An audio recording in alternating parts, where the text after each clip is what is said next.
바닷속의 가장 아름다운 생태계 하면 산호를 꼽을 수 있죠. 근데 최근에 보면 산호가 기후위기로 인해 사라지고 있다고 합니다. 산호는 우리가 생각하는 것보다 더욱더 큰 경제적 가치를 갖고 있다고 하기도 하는데요. 자, 그래서 오늘은 산호의 경제적 가치에 대해서 살펴볼까 합니다. K웨더의 반기성 센터장과 함께합니다. 어서 오세요. 안녕하세요. 예, 반갑습니다. 산호가 근데 많이 사라지고 있나요? 네, 그렇습니다. 세계 산호 감시 네트워크가 있거든요. 예. 여기서 이제 최근 10년 동안에 서울 면적의 20에 해당하는 산호초가 사라졌다라고 이제 작년 10월에 밝혔습니다. 이들은 73개국 12,000여 개 지역의 산호초를 2009년부터 2018년까지 관측을 해보니까 예. 1만 1,700제곱킬로미터의 산호초가 사라졌다는 겁니다. 남아시아 지역에 살아있는 산호의 면적은 2009년부터 2018년 사이에 거의 21%가 절대적으로 사라졌는데요. 이 지역은 상업적인 어업과 환경 오염이 원인인 것으로 밝혀졌고요.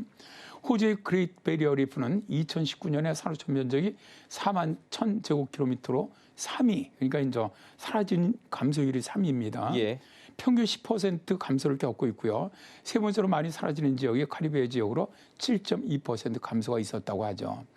그런데 앞으로 10년 후에는 지구상의 산호초가 다 사라질 것이라는 연구도 있는데요. 영국과 미국, 호주의 공동 연구팀이 2022년 2월에 산호초가 세계 바다에서 곧 사라질 가능성이 크다는 연구 결과를 발표했습니다. 예.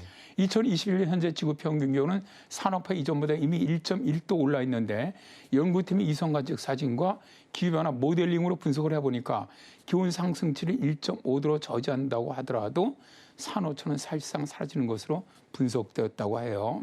지구 기온이 1.5도 높아지는 순간에 산호초가 지속적으로 살아갈 수 있는 수역이 현재 0.2%로 대폭 줄어들게 될 것이라는 거죠. 현재 기후 전문가들은 2030년경 정도 하면은 1.5도 기온 상승이 이루어질 것으로 보고 있거든요. 그러니까 10년 이내 산호가 거의 사라진다는 이야기죠. 야, 이거 보시는 분들께서 아직까지 제대로 못 봤는데 이거 그러면 안 되는데 하시는 분들도 많고 그러면 안 되는 거 아니냐. 아무튼 사라지면 안 된다라고 생각을 하실 것 같아요. 그렇다면 사라지는 원인은 뭡니까? 일단 그 세계 산호초 생태 연합은 예.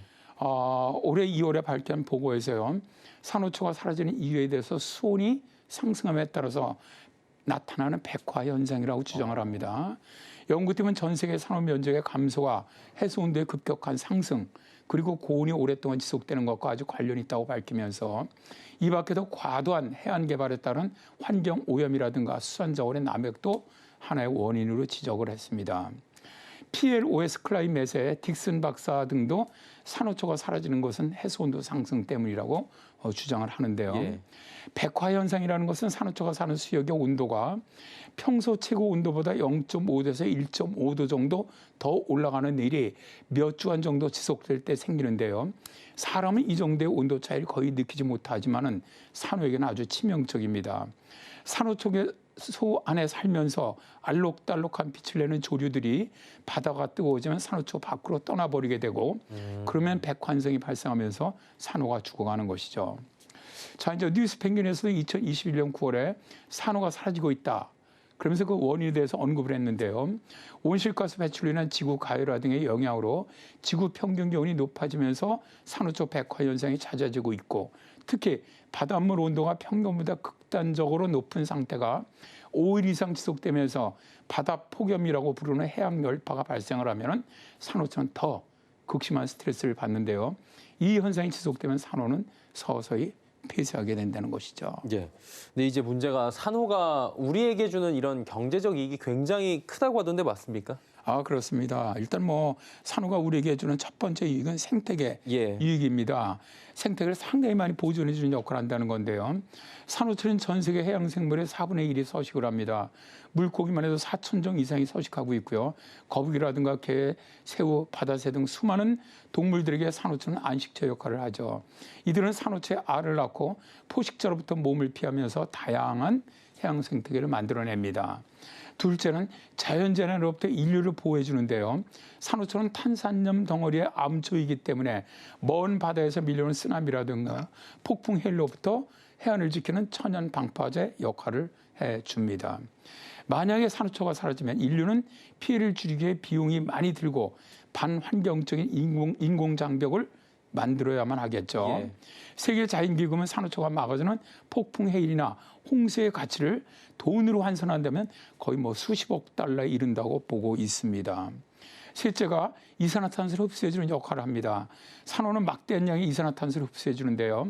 산호충의 폴립 속에 서식하는 1제곱센티미터당 100에서 200만 개의 편모주류가 광합성을 통해서 어마어마한 양의 이산화탄소를 흡수하기 때문에 경제적 이익이 막대하다는 것이죠. 네 번째로 유엔 환경기금은 산호가 차지하는 면적은 해저의 0.2%에 불과하지만 관광과 해양생물 등 보호 등으로 산호가 제공하는 경제적 가치는 매년 연간 약 3,214조 원으로 추산하고 있습니다. 인류에게 큰 경제적 이익을 주는 산호가 사라지지 않도록 정말 우리 모두가 기후변화 저지에 동참했으면 좋겠습니다. 예, 산호의 경제적 가치에 대해서 하나하나 설명을 해줬는데 이 이야기를 듣고 보니 보호해야 되는 그런 이유가 더욱 명확해지는 것 같습니다. K외도의 반기성 센터장과 함께했습니다. 고맙습니다. 네, 감사합니다.